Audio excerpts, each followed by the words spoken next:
Ripalungguhan samangke nenggih Kondresanala menika sampun nggerbini sampun bobot wijinipun Janaka ing atase wong meteng etot-etot kok arep dipegatke niku mboten langsa batesipun.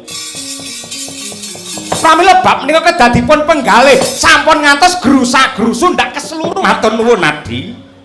Pangraos boten kirang sekeca anggen kula ngabiyantara wonten ngarsa paduka. Datan kari kula Bathara Indra Maragagi diprayogakne anggen kita sowan. Nun inggih Bu Kulun. Ngaturaken panuwun ing tanpa upami pangraos boten kirang sekeca anggen kula ngabiyantara boten langkung. Sembah pangabekti tandha pengaji-aji mawan tuwantu kunjuk wonten sahandhap padha paduka Sang Adi Bu Kulun. Ya Indra wis ndak tampa gawe bombong ing rasa. Wangsul dumateng jengandika Kakang Gunarsi Narada. Kalilan sakmangke kula cumadong dawuh. Menapa sebabipun lan menapa darunanipun dening Ripalungguhan samangke kahyuangan ketaman Prahara. Kahyuangan ketaman gara-gara ngantos anggeteraken Suralaya satemah poyang payingan solahe para Hapsara lan para Hapsari. Pramila saking menika Kakang monggo klaturi paring dawuh Kakang Gunarsi Narada. Hanjrah ingkang puspita arum kasliring samirana ambre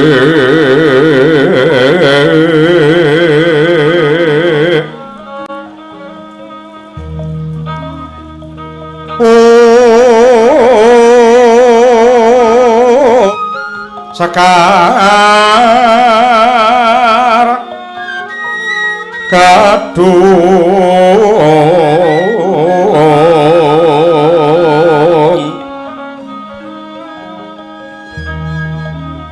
kong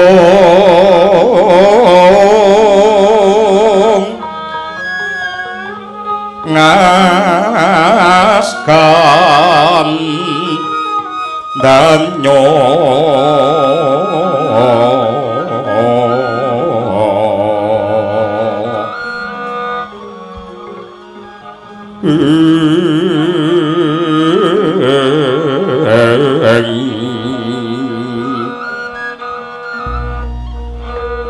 maweh raras pananing driya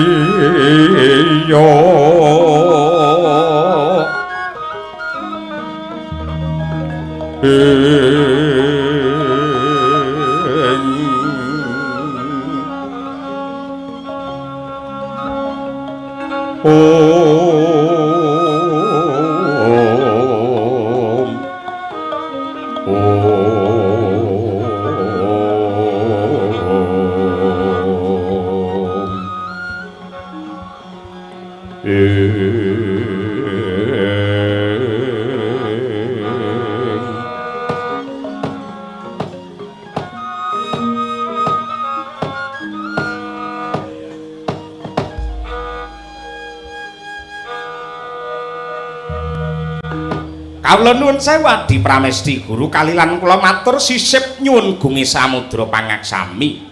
Leres ingkang dados sabda tama paduka bilih Ripalungguhan samangke Tribawana. Jagat telu, jagat te para dewa, jagat te para Gandharwa geter sakmangke ketaman gara-gara mliginipun ingkang mapan wonten ing kahyuangan Suralaya samangke. Buktinipun menapa? Ing atasipun menika pasewakanipun para Jawata ingkang mapan wonten ing Bale Marcukunda Manik, menika papan ingkang minulya, menika papan ingkang kebak ing rekawibawan. Nyatanipun nedengipun pasewakanipun para Jawata kemawon Ripalungguhan samangke jawah riwis-riwis. Ripalungguhan samangke mandhap wujudipun jawah riwis-riwis nanging kula pitados mandhapipun jawah utawi udan menika mboten kok mujudaken bebendu saking Hyang Agung, malah kepara menika kanugrahan saking pangeran ingkang badhe dipun papanaken wonten ing laladan mriki. Amargi menapa? Jawah menika dumados saking tirta. tirta menika simbole penguripan, mugi-mugi kanthi mandhaping Jawa ingkang mapan wonten ing laladan mriki lan mapan wonten ing dalem mriki andadosaken ayom-ayem tentrem kebak kamulyan kebak panguripan ingkang mapan wonten ing mriki mekaten. Kejawi saking menika nuwun sewu. Kok ngantos ripalungguhan samangke mandhap ponang Jawa menika yektosipun sok-sok nuwun sewu. Ingkang kagungan kersa menika anggenipun nyuwun dumateng Purbane Hyang Agung menika mboten sami utawi beda. Tegesipun antarane sing kakung karo sing putri sok-sok ndongane niku mboten padha, ndongane niku mboten kompak. Ugi saged menawi Pak Setya Adinugraha menika nyuwun supados dipun terangi ning garwane Pak Adinugraha malah nyuwun dipun udani menika. Menika dadosipun mila sok-sok menika geseh kados mekaten. Ning menika namung kinarya pambuka kemawon nadi yektosipun mekaten. Nuwun sewu. Adhedhasar sabda saking wisiking Sang Hyang Pada wenang ing sampun kula tampi bilih dumateng sanguning gesang sarta angudi dumateng sangune pati. Kekalihipun menika kedah timbang tegesipun. Sapisan gesang menika prayogi lan tumemen angudi bondo kalih werni nenggih angudi kinarya sarananing gesang nenggih sandang tegda kangge anyekapi supados saged lestari gesang kalian sesamining gesang menika sepisan. Dene ingkang angka kalih nenggih patrap utawi solah tingkah tindak tanduk munamuni sarta darmanipun gesang bab kautaman kangge sangu benjangipun menawi titah kalawati nimbalan dening Gusti sumewa wonten ngarsanipun ilahi. Nanging adi nuwun sewu. Nyatanipun dina samangke titah Madyapada ingkang ngupaya kalih werni kala wau jebul boten timbang, boten traju. Ing lair mboten angudi kardi ing batin mboten angesti Gusti nanging sakmangke kathah para titah Madyapada ingkang weya ing panindak supe dumateng jejering gesangipun manungsa kuwi urip saka sapa banjur urip ki arep ngapa sarta pungkasane urip menyang endi. Lah mila tribawana ketaman ruhara awit manungsa sampun supe dumateng sejatining gesang buktinipun kathah para titah ingkang namung ngoyak dumateng kanikmataning lair tanpa metung iki dosa apa ora sing baku keturutan sing dadi kekarepane. Satemah nyewakaken panembah lan darmaning gesang anggenipun pasrah sumarah sarta sumendhe manembah kalian Gusti ingkang nyipta jagat kanthi cara nindakaken perintah lan ngedohi cegah. Lan malihipun adi nyuwun pangapura dewa ingkang darbe jejibahan mangkreh sarta mranata dumateng jagat saisinipun.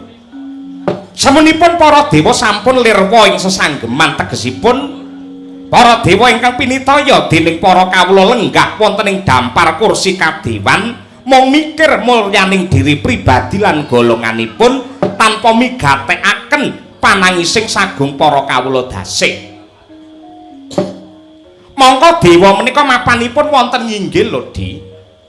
Dewa menika mapanipun wonten nginggil tegesipun kedah kinarya tepa tuladha tepa palupi yen dewane wae bobrok morale rusak tumindake njur kawulane arep digawa menyang endi. Nyuwun pangapunten kula mboten ndumuk sinten-sinten ning ngaturaken witing klapa saklugunipun Adi Guru. Inggih Kakang Narada.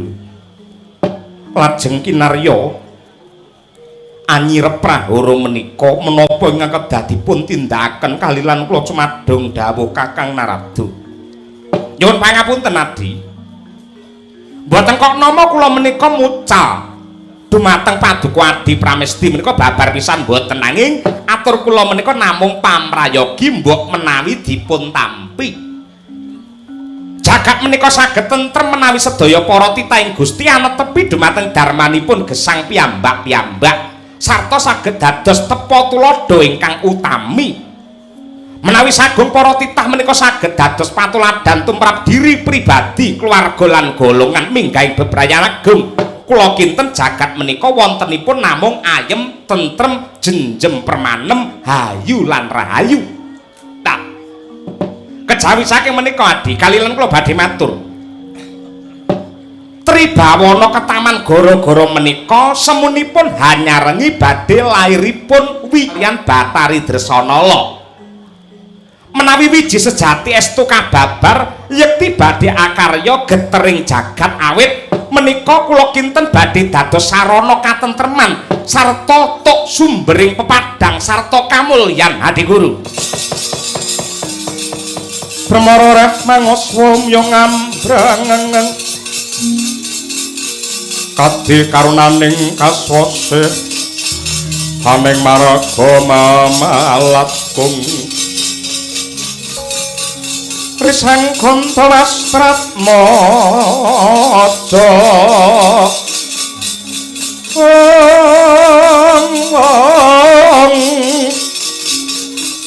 leng-leng lalu hangulati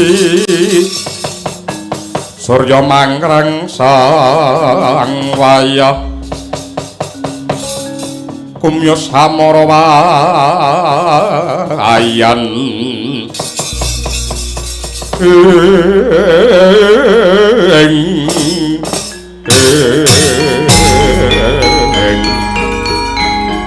Wong driya mangu-mangu kandhan rimang lelena tanpa kanin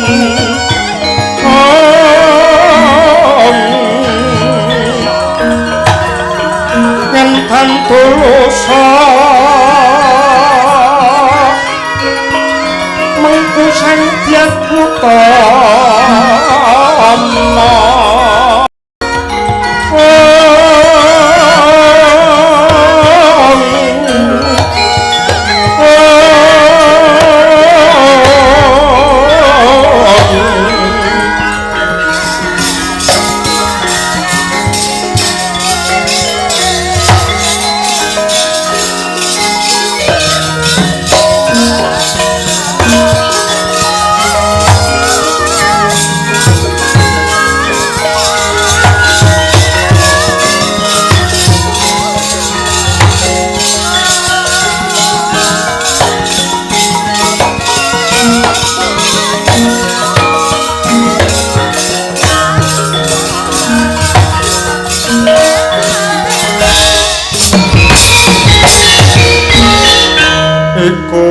sanyatane kunjung seret dimangun monggo ngawuri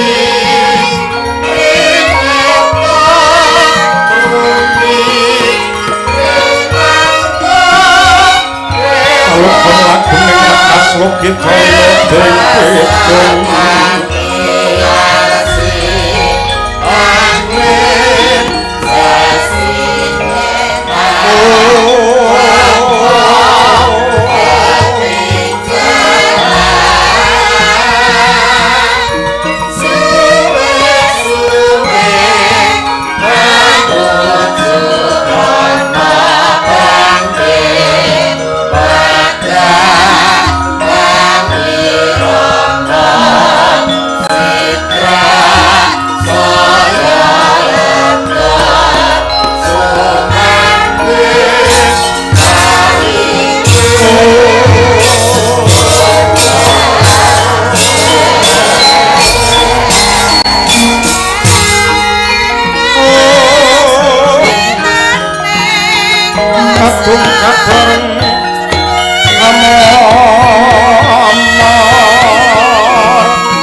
Anggung kenya paring dono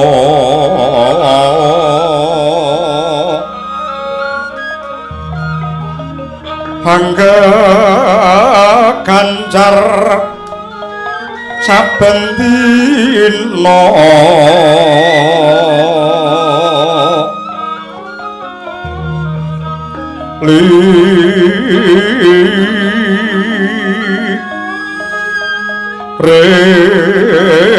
kang bawalat sono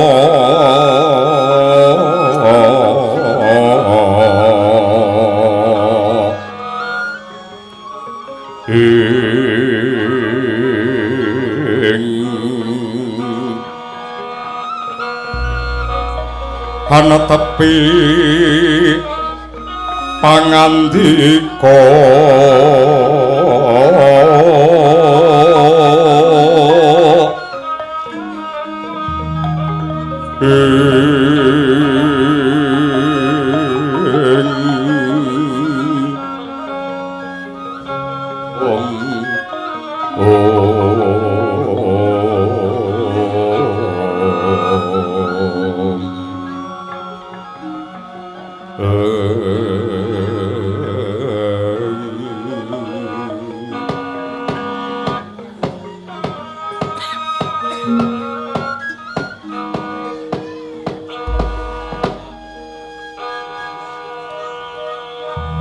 Hum ilahi ngawik namastu namasidan muga rahayu sagung tumuwuh ulun waspadake ingkang munggah ana ing bali Marcukunda Manik widodari panggoda pangrencana saka Kahyangan Dandang Manguri Permuni Batari Durga padha winantu Basuki anggen musuhan batu-batu awit saking berkah pangestu paduka Sang Adi Bukulun wilujeng niskala niring sambi kala anggen kula ngabiyantara mboten langkung sembah pangabekti tandha pengaji-aji kunjuk wonten sandhap cenila paduka Sang Adi Bukulun ya Durga ndak tampa gawe bombong ing rasa mara gagiti prayogakne anggon kita sowan matur nuwun pangraos mboten kirang sekeca anggen kula sowan Bukulun Janur Gunung Kadengaren Ripalungguhan iki jeneng kita munggah ana ing Kahyangan Suralaya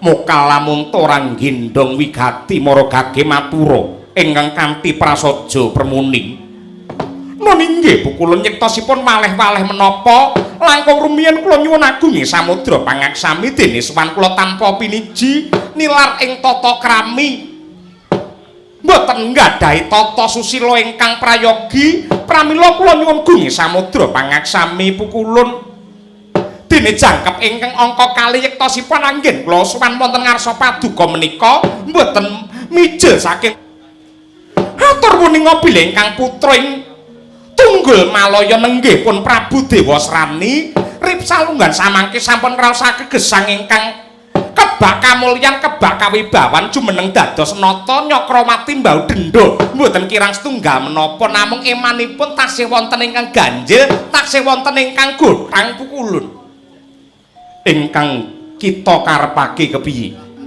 emanipun kok Dewasrani ngantos dumugi samangke menika mboten wonten wanita ingkang laladi sarta sumanding nalika Dewasrani menika pinuju siniwaka sarta laladi dumateng Dewasrani lamun temapan wonten ing palereman tegesipun ripalungguhan samangke Dewasrani menika kepingin nambut silaning akrami Pukulun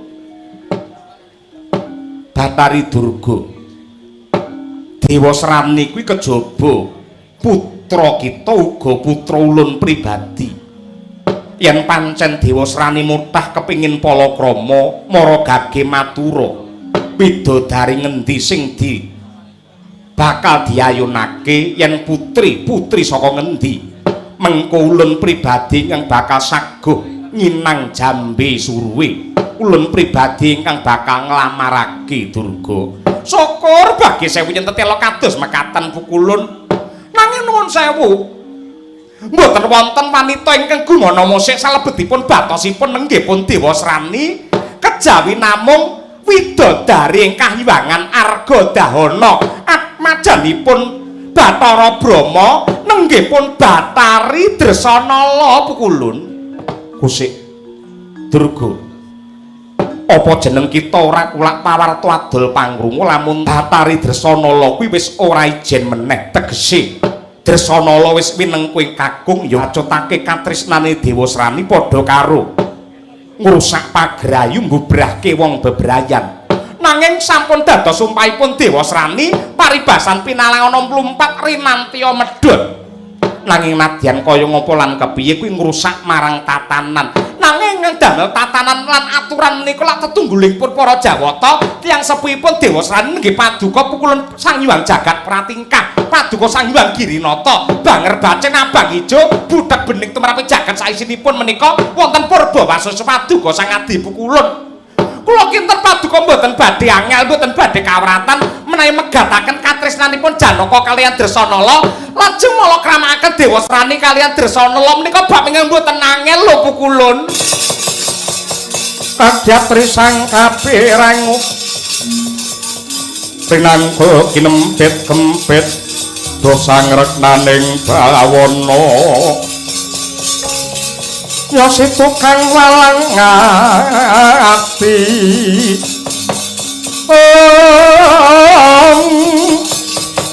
ya si tukang walang ati ya si tukang sing tias ya si tukang kudu garing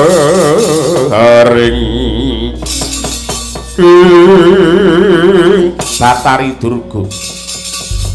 Nadyan ulun duwe pangwasa nanging pangwasa ulun sak bisa-bisa aja nganti kinarya godhong mbubrah marang pranatan nabrak kelawan aturan. Mula kang mangkono tetepe ulun ora bisa minangkani apa kang dadi pamothahe Dewasrani. Prayoga Dewasrani dipalakramakake kelawan putri liya sak liyane Dresanala. Nuwun pangapunten Pukulun, bisa mbrangkang dados satriya Crapang samangke jumeneng dados ratu kondang menika mboten nate sambat kaliyan tiyang sepuhipun Jalu. Mboten nate ngrepoti dumateng paduka, mboten nate rubeda dumateng tiyang sepuhipun. Para nderek palungguhan samangke badhe nyuwun tulung setunggal kemawon.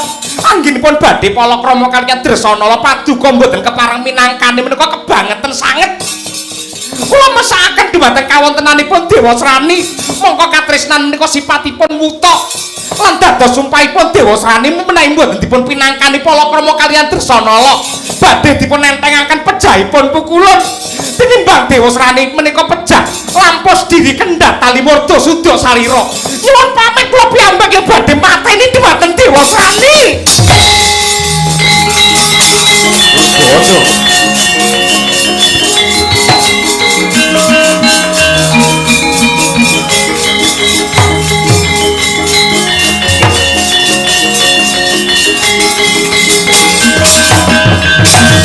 Prinangka kinempit-kempit dosa ngreknaning bawana. Dosa ngreknaning bawana. Astung para sidam sekaring dawana langgeng permuni. Nadyan kaya ngapa lan kepiye? Sak galak-galaking Sardula, sak galak-galake Sima ora ana ingkang kalu mangan kelawan gogore dhewe. Mesthi wae ulun ora bakal tega mentala mulat kelawan patine Dewasrani. Punyatanipun paduka boten kepareng minangkani dados pamutanipun ingkang putra. Ripalungguhan iki ngene. Yen pancen wis adreng kenceng cugeng kang dadi tekahanala mala kramakake si Dresanala kelawan Dewasrani ngaturaken panuwun. Ngaturaken panuwun Pukulun. Adi Guru.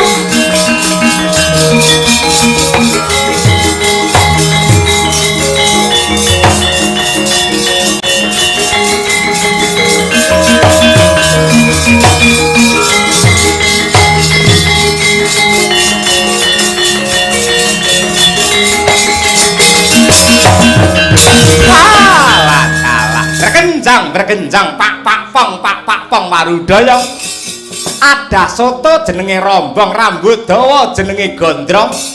Bojo moblong tinggal jagong, cingklak uwong waladala. Nyuwun pangapunten kepeksa ingkang rokon sidik pangudal-udal menika nglemah bengkah nyelo-nyelo nyaru-nyaru wus. Wonten menapa Kakang Gunarsi Narada? Nyuwun pangapunten. Nadyanto kula mboten jinawil kepeksa kula badhe nderek ngemutaken dumateng Paduka Adi karana wonten kahyangan menika kula kadhapuk dados paranpara, kula menika dados pinisepuh, kula menika dados kamituwaning para dewa. Ingkang badhe mangtindakaken menika cetha lamun to milar saking kautaman nabrak kalian bab ingkang suci.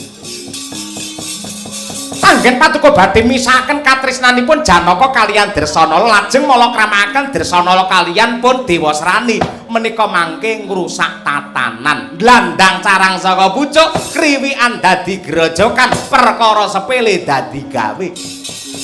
Mongko ngajeng kula lak sampun matur ripalungguhan samangke nenggih pun Dresanala menika sampun nggerbini sampun bobot wijinipun Janaka ing atase wong meteng etot-etot kok arep dipegatke niku mboten longso batesipun. Pramila bab menika kedadipun penggalih sampun ngantos grusa-grusu ndak keseluruh wonten sing kleru di.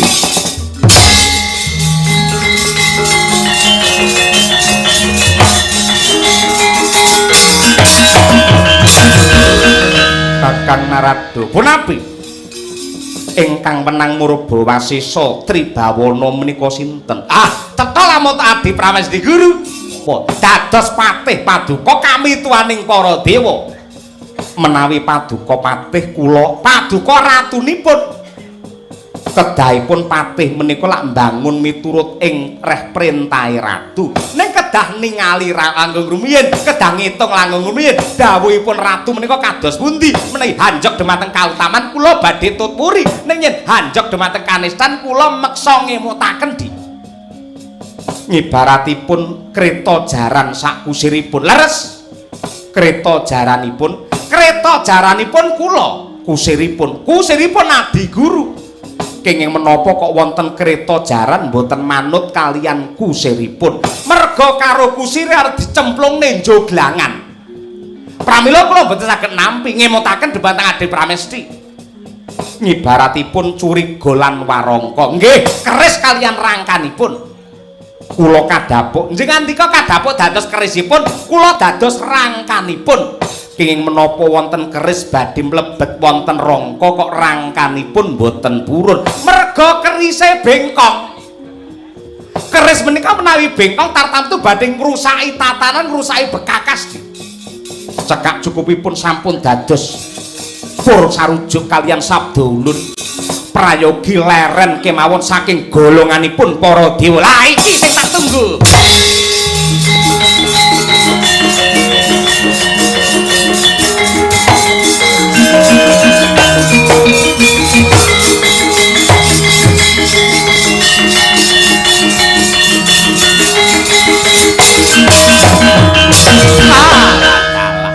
Mongko sak mangke menika jamanipun jaman tinarbuka.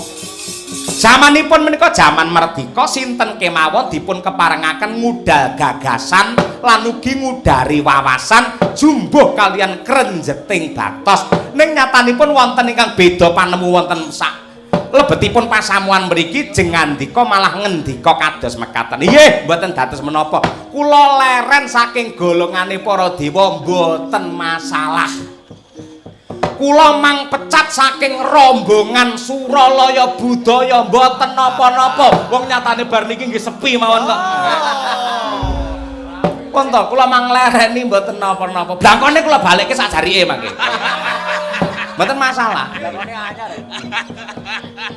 Timbangane le omong ting Celebung ngatasi bes kapi putih jare wis soklat ngoten niku. Ya muni sing ora angger tanggapan sepi lambene ting Celebung ora cetha niku. Kula mang lereni mboten napa-napa, kula tak mudhun wonten Marcapada, tak kula wirausaha kemawon. Kula tadi tukang becak betor ngoten nggih saged mangke mboten masalah.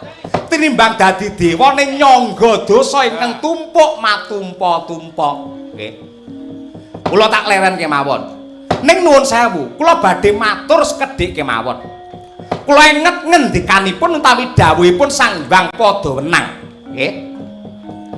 Wonten Tribawana menika wonten hukum kalih hukum adat, angka 3 hukum negara, dene ingkang angka sekawan hukum karma utawi hukum dharma.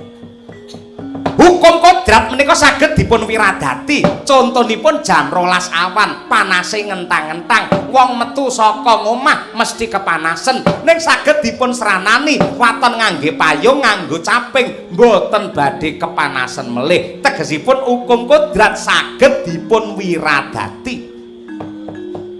Angka kalih hukum adat upaminipun wonten salah satunggaling dusun ingkang ngawontenaken tasakuran.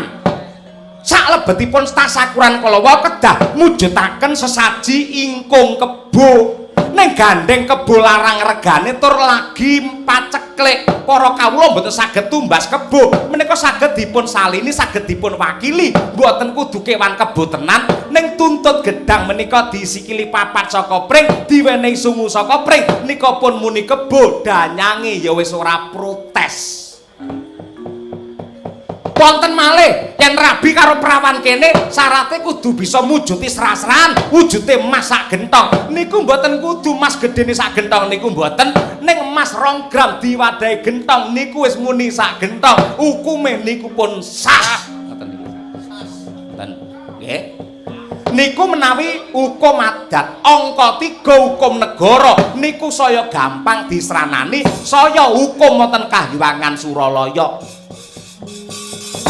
Wonten Kahyangan Suralaya menika hukume hukum lading. Lading niku yen munggah ketul, yen mudhun niku landhep. Sing mapan ana dhuwur sanadyan to kleru wani nyolong bondo negara, gandeng lading yen munggah niku ketul, tartamtu mboten badhe saged kejamah hukum. Ning kosok wangsulipun lading menika menehi mandhap menika landhep. Tegese lading namung wong cilik omahe ndelik, lingwe diklik dimari ublek, yen geger keculek dhisik digebuki nganti mendelik niku wong cilik. Ngoten niku.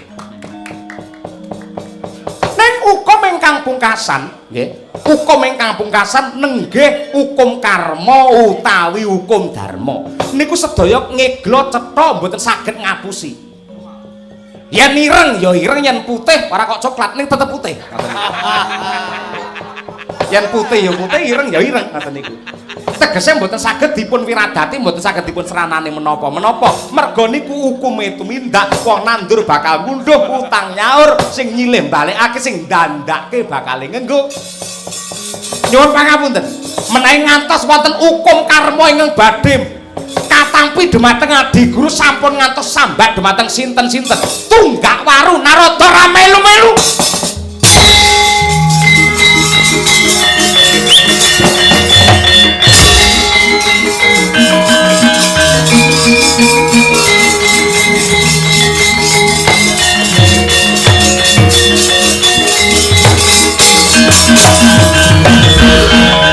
Paduka menika wonten Kahyangan menika dados ratune para dewa.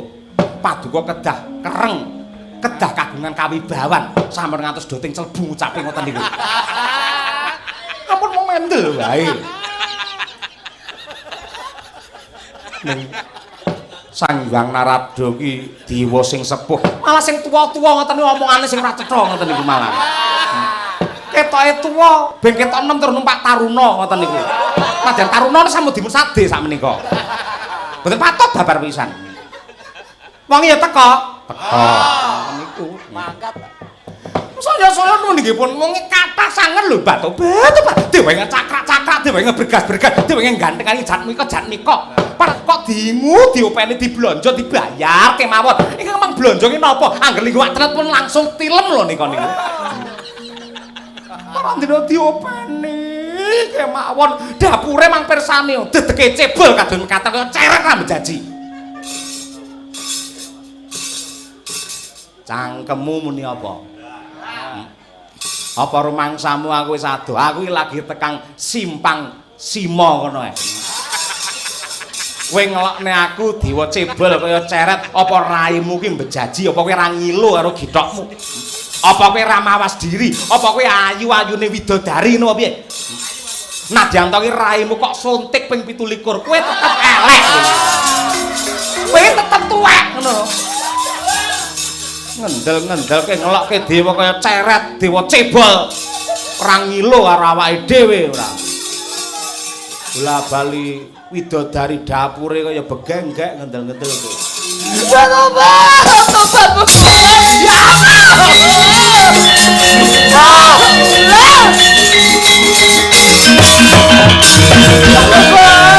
Kebanget. Kasarnya dados tembunganipun Sang Hyang Narada. Kula dipun ngelaken kasar kados mekaten parandening paduka namung kendelan kewala mboten bilani dhumateng kula mriki kados pundi. Nyatanipun kowe tuwindakmu apik apa ala? Kowe nakal apa ora? Nggih nakal kula namung kali lurah-lurah niku lho. Ya wis yen kaya mangkono ya wis sakonono wae. Nggih. Ora paron. Ping sampeyan kula badan kula sampun putih resik mulus ta Bu Kulun? Iya percaya. Madyanto badan wis mrusuh kaya mengkono ning ora kena dicolong praupamu tetep kaya barongan. Orang-orang petung ngelong-ngelone gedhing aku. Gatip ana ngarsa ulu. Dewa Sukata marang soreng prang. Udane harum.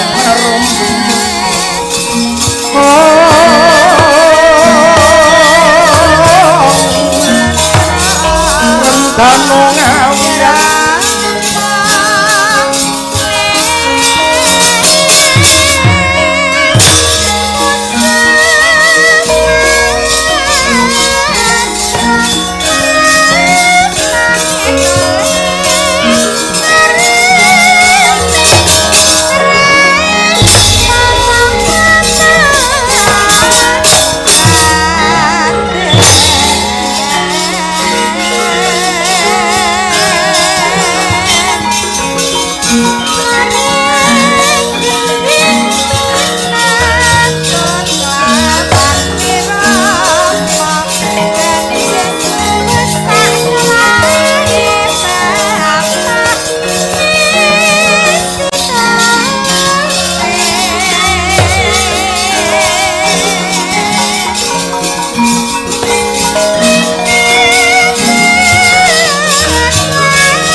kelap-kelap katon lerekin sanging alis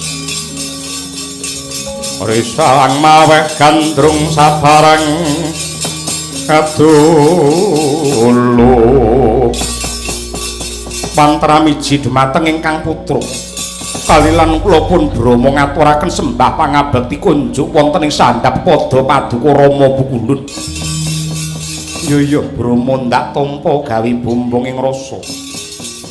Apa to darunane Ripalungguhan iki jeneng kita ulun timbali. Tanpa lidah sinambung banyu tinalang mestine jeneng kita wis uninga lamun to Ripalungguhan iki kahyangan ketaman goro-goro. Bareng tinaliti kanthi permati kaetung nganti genep kasaring kongsi lembut. Timbuli goro-goro merga ana pitaing pangeran ingkang wani trajang pranatan judu tali wangsa. Judu tegese pepacangane priya lan wanita, tali tegese pangiket utawa pepakem. Wangsa tegese golongan mongko wis cetha. lamun to judune Hapsara kuwi kelawan Hapsari, dewa kelawan dewi, satriya kelawan putri, Bambang kelawan Endang, Raseksa kelawan Raseksi.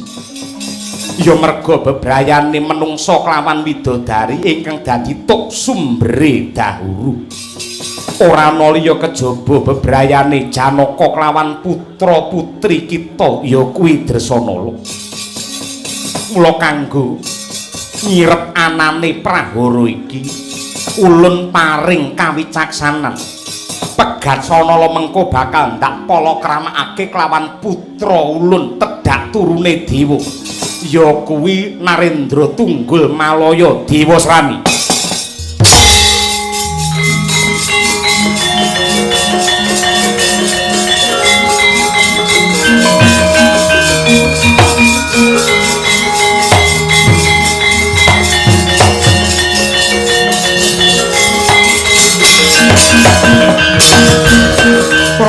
Dewangkara kingkin lir manguswa kang ayon denya ilang memanise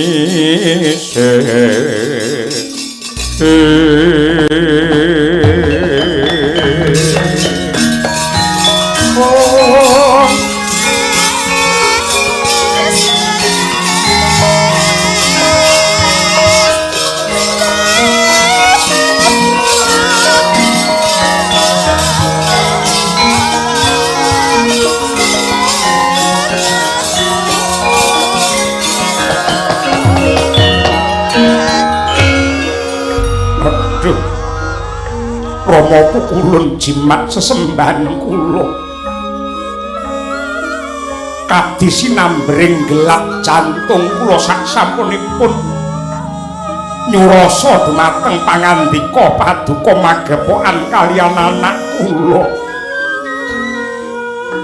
mongko kula taksih kemutan ingkang mangestoni lan ugi ingkang palakramaken Janaka kaliyan ingkang wayah Dresanala menika paduka pribadi nalika Arjuna saged amunah satru murka nenggih Prabu Nagataksaka satemah paduka paringi kanugrahan langkung-langkung samangke anak kula nedengipun bobot nembing gerbini menawi badhe kapegataken kalian Janaka mindah kados pundi ambyar lan buyaripun raosipun Dresanala kula nyuwun kawicaksanan paduka sakake katresnan ing ngendi kudu ngurupake kewajiban mongko wis cetha pratela lamun tori palungguhan iki Tribawana horeg sing dadi sumbere ya kuwi Dresanala kelawan Arjuna. Ya gene jeneng kita semune bakal ngayomi kelawan putra putri kita Indra saka jidaring lelakon. Bromo.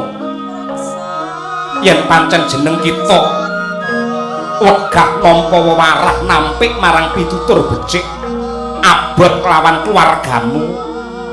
Ora mikolehake kelawan kebutuhane wong sak jagat. Wiwit dina iki jeneng kita lerena wae aja ngreget-ngregeti babut Kahyangan Suralaya.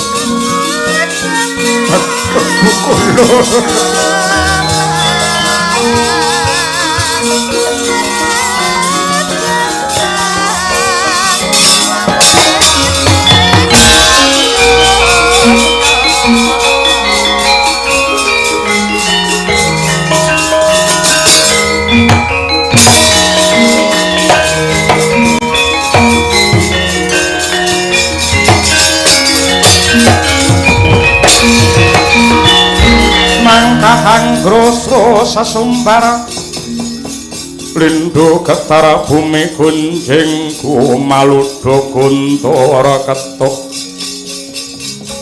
Umo kang joloni dilumembak Banyu mambang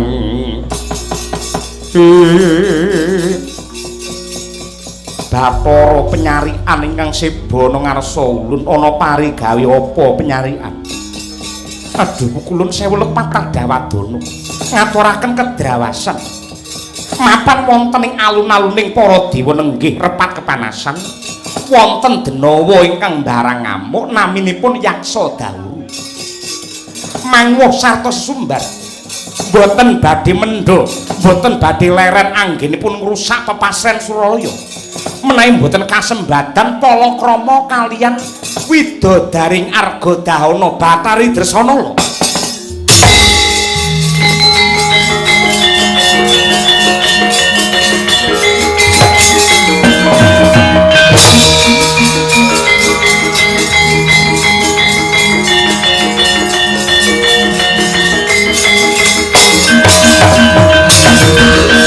Para Brahma mara gage gagasan mara gage nalaran mara gage pikiran mara gage limbangan perkara iki malah saya ndodrok perkara iki saya dedrek malah rusak ora cetha kaya mengkene sapa sing nggaeta sapa sing nyono sapa sing nyangka ana wujude buta ing barang ngamuk kepengin ngayunake kelawan putramu yen nganti putra putrimu Dresana ora dipalakramake kelawan didewasrani tanurunga jagat iki bakal saya horeg mara gage pikiran aja mung mikir karo keluargamu dhewe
Pandhawa tata kadewesa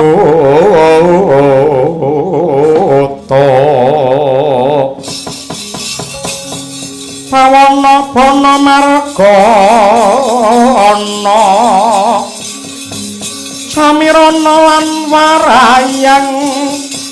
samirana lan warayang panca bayu wisikan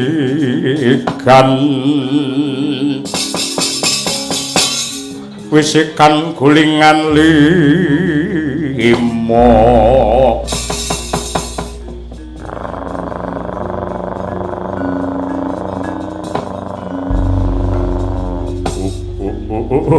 ladal nitik busanane cetha lamun ta iki dewa mara gage sajarwa panjenengamu iki sapa Wulun saka Kahyangan Salindra Bawana Bathara Indra jeneng kita sapa buta gleyang kabur kanginan kandhang langit gemul mega Yaksa Dawuru kang dadi aran apa sing ndok karepake ngrusak marang kaendhane Kahyangan Aku ora bakal leren anggenku ngrubida tentreme para dewa. Lamun to aku durung bisa mondhong nyemot katresnanku ya kuwi Widodari Argadahana Bathari Supraba. Mula kang mangkono endi Supraba utawa Bathari Tresna la jaluke gendhonge dadi bojoku. Delangap maton ngucap. Para Indra, rimah balungmu.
Yang Pantara Ratri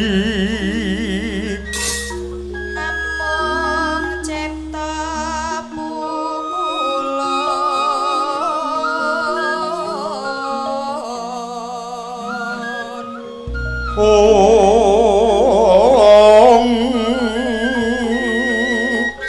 tanul yan kaeksi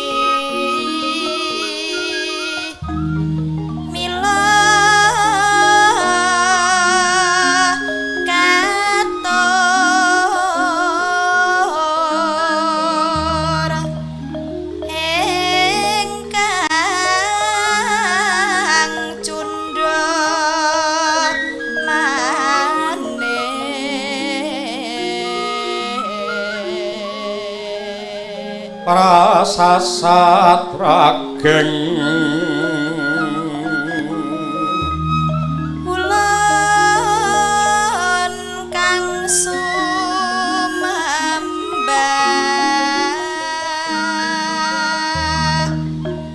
mungging padanta yang kagungan to sing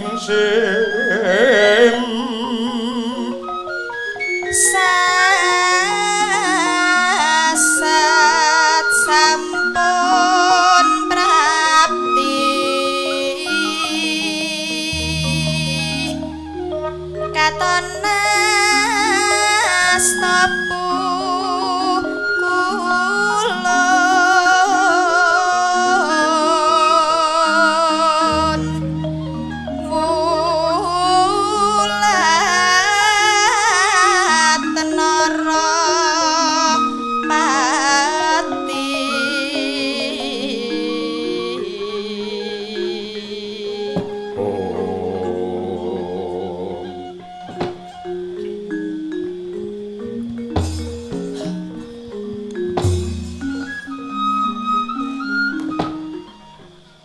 Ketawang Putyastuti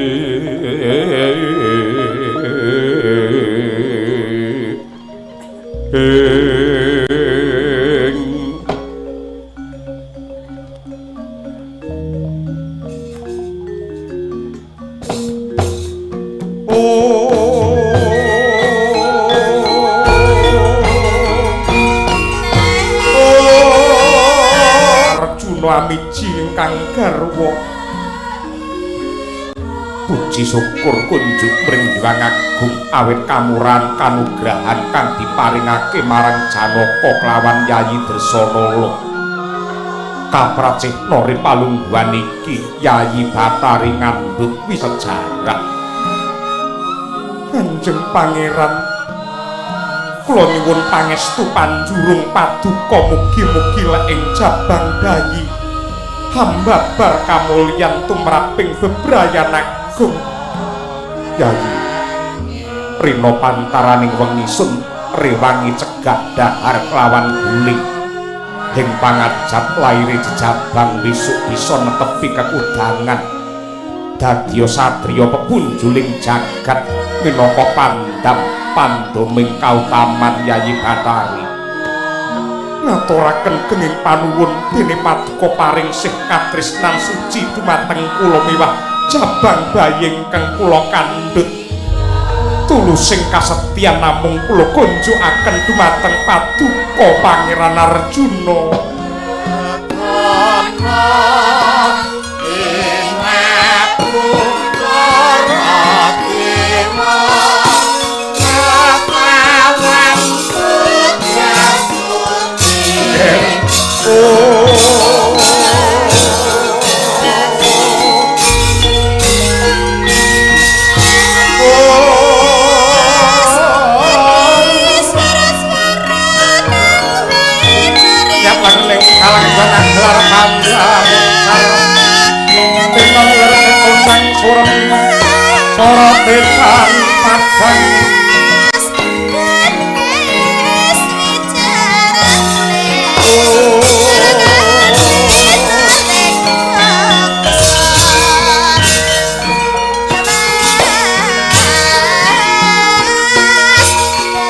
rati sinden nipete prasaja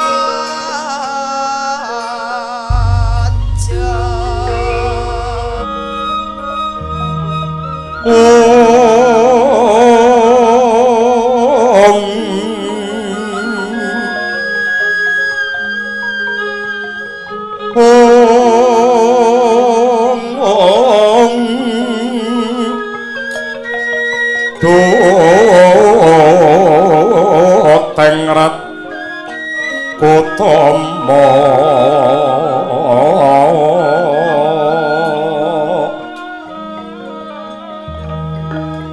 manggo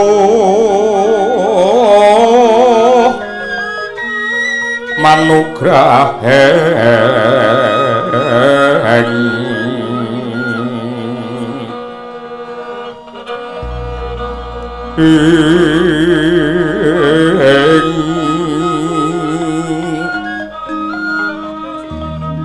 lan siswanto sakutra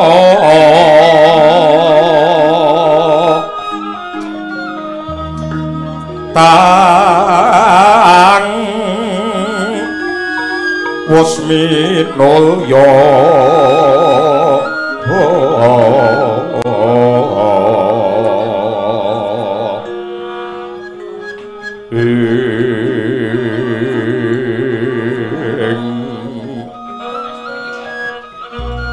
tanggos minulya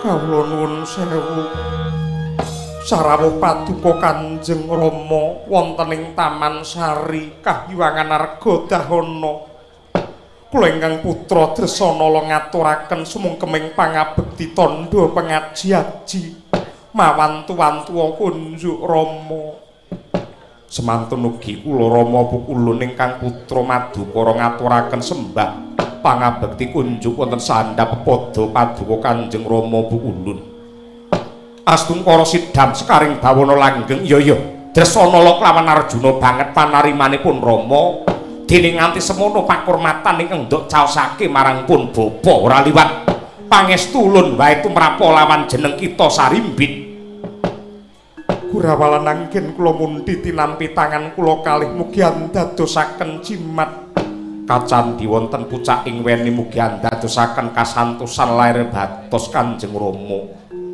sing gedhe pangapuramu yonggir bocah loro dene ripalungguhan iki jeneng kita sakloron nedengi karonsih lan pepasihan kepeksa ndak ganggu gawe merga ana bab wigati ingkang bakal ndak babar mligine kelawan jeneng kita Arjuna nuninggih badhe paring dawuh menapa Kanjeng Rama pun Rama bakal mundhut pirsa apa nganti ripalungguhan iki isih ngrembaka lan ngrembuyung katresnanmu marang Dresanala Arjuna Rama Pukulun monggo kula aturi bengkah dada kula mendhet jantung kula ingkang ngrengga wonten saklebeting manah namung nenggih mutiaraning gestos katresnan kula tulus dumateng Yayi Bathari wah syukur yen pancen kaya mengkono tandha-tandhane tresnani kelawan bojo apa sing ndok tindakake Permadi kula kedah saged angayemi miwah saged angayemi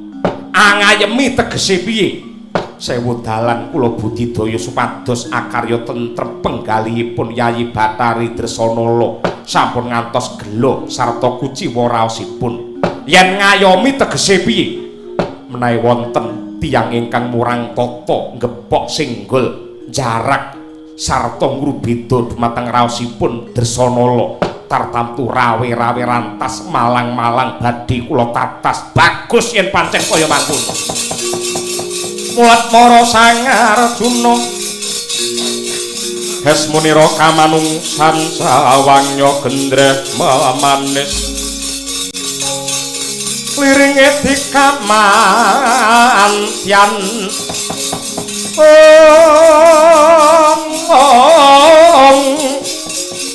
kang sing ujwala kongas singa mulat leng-leng brang